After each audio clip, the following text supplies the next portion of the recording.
Hello everyone, welcome back to my YouTube channel. It's Learn and Earn. In today's video, we will try to understand more about resume. सोचो अगर आपका resume सिर्फ 7 से 10 second के लिए किसी recruiter के सामने आए तो वह क्या आपको इंटरव्यू के लिए शॉर्टलिस्ट करेगा?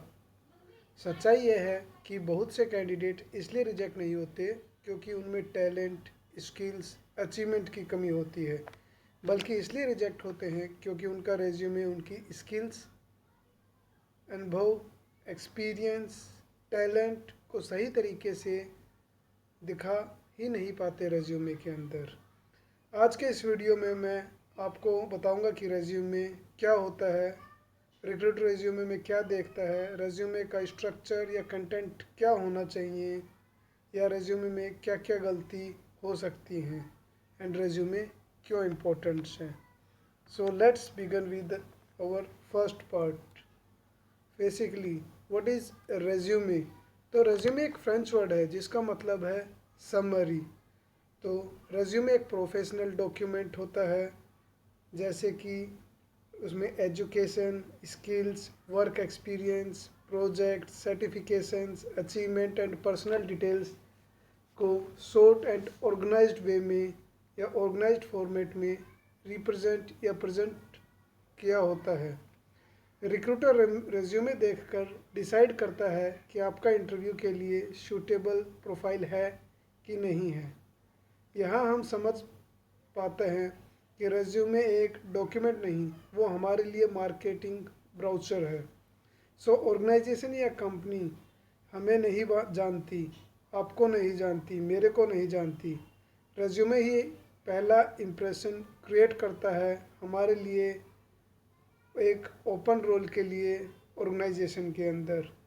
सोचो अगर पहला इम्प्रेशन ही वीक हुआ तो इंटरव्यू का चांस भी बहुत कम हो जाता है।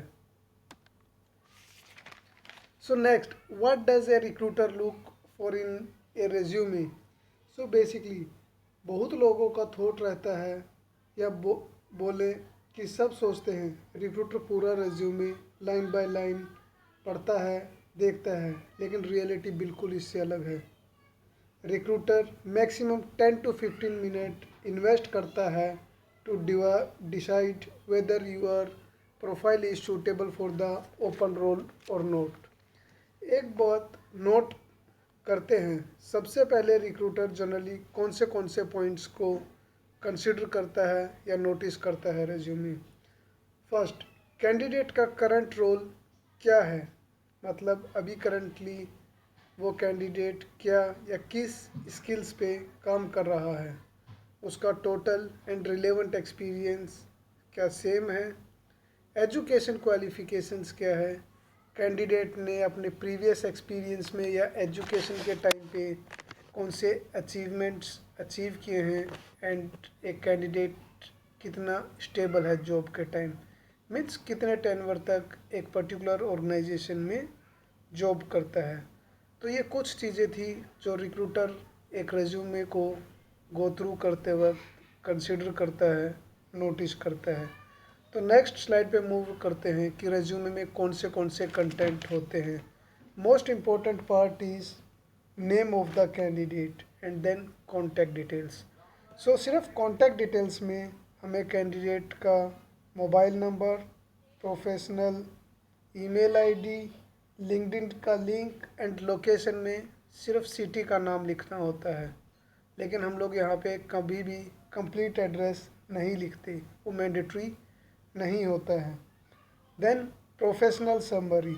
तो प्रोफेशनल समरी 2 to 3 लाइन्स का होता है, जो बताता है कि आपने क्या किया है और आप क्या अभी देख रहे हो। Example, I am an HR executive with 3 years of experience in end-to-end recruitment, onboarding and employee engagement. Similarly अगर कोई फ्रेशर्स कैंडिडेट है तो वो अपने लिए समरी में लिख सकता है, motivated, recently graduated in XYZ field and looking for opportunity in the field of talent acquisition और रिक्रूटमेंट।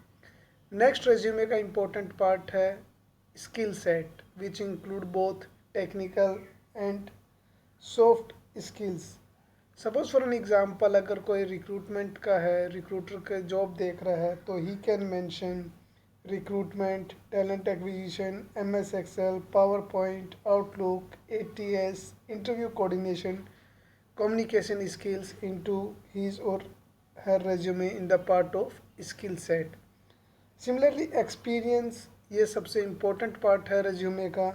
एक्सपीरियंस के अंदर हम लोग रिस्पॉन्सिबिलिटीज़ मेंशन करते हैं एंड अचीवमेंट मेंशन करते हैं कि पर्टिकुलर कैंडिडेट ने या एम्प्लॉय ने क्या टास्क परफॉर्म किया है एंड उसके क्या अचीवमेंट रहते हैं। Then the certifications. Definitely, if we are good in particular skill set or technology, we have done certifications. तो हम लोग रेज्यूमे में सर्टिफिकेशंस भी ऐड करते हैं। Now the education qualification. Last में हम लोग एजुकेशन क्वालिफिकेशन मिलते हैं एंड इसका सीक्वेंस हमेशा करंट टू पास्ट होता है एंड इसमें हम लोग ईयर ऑफ पासिंग मेंशन कर सकते हैं, लेकिन परसेंटेज मैंडेटरी नहीं है until unless it is not asked for. Next हम लोग डिस्कस कर लेते हैं कि रेज्यूमे में जनरली कैंडिडेट कौन से मिस्टेक करते हैं जिसको अवॉइड करके हम लोग इंटरव्यू कॉल्स एक्सपेक्ट कर सकते हैं। जैसे कैंडिडेट फ़ोटो, रेज्यूमे के अंदर कैंडिडेट फ़ोटो मैंडेटरी नहीं है ईच एंड एवरी रोल। कुछ रोल्स आते हैं तो उसमें रिक्रूटर या एचआर टीम का पर्सन आपको रिक्वेस्ट करेगा तो हम लोग रेज्यूमे को अंदर फ़ोटो ऐड कर सकते हैं, else we can avoid that one. Second, objective and summary. So maximum candidates objective and summary लगभग सेम ही रखते हैं, like I want to work in a challenging organisation. ये स्टेटमेंट काफ़ी आउटडेटेड है। We can mention something else professional into the summary. Then the spelling mistake. एक typo error भी negative impression create कर सकता है एंड जिसके कारण आपका कैंडिडेचर, आपका रेज्यूमे स्क्रीन रिजेक्ट हो सकता है। Then the resume size. Basically resume size freshers के लिए एक पेज का ही होता है and if someone is experienced we can take it 1 to 2 page maximum, उससे ज़्यादा नहीं। कुछ लोगों का रेज्यूमे 60 पेजेस तक का भी होता है, तो that is not good. Then the font and text. हमें अपना रेज्यूमे एकदम सिंपल रखना चाहिए। Normal text and font size same होना चाहिए पूरे रेज्यूमे के कंटेंट का। वो रीडेबल होता है रिक्रूटर के लिए भी and ATS system of organisation भी। Then the file format.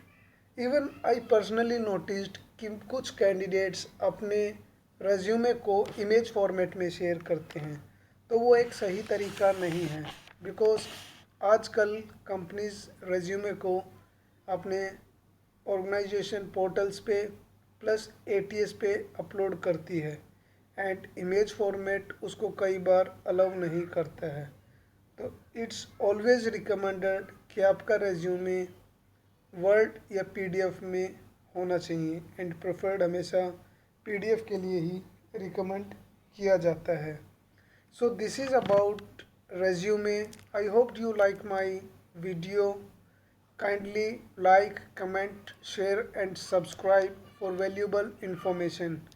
Let's connect in next video. Thank you. Bye bye. Take care.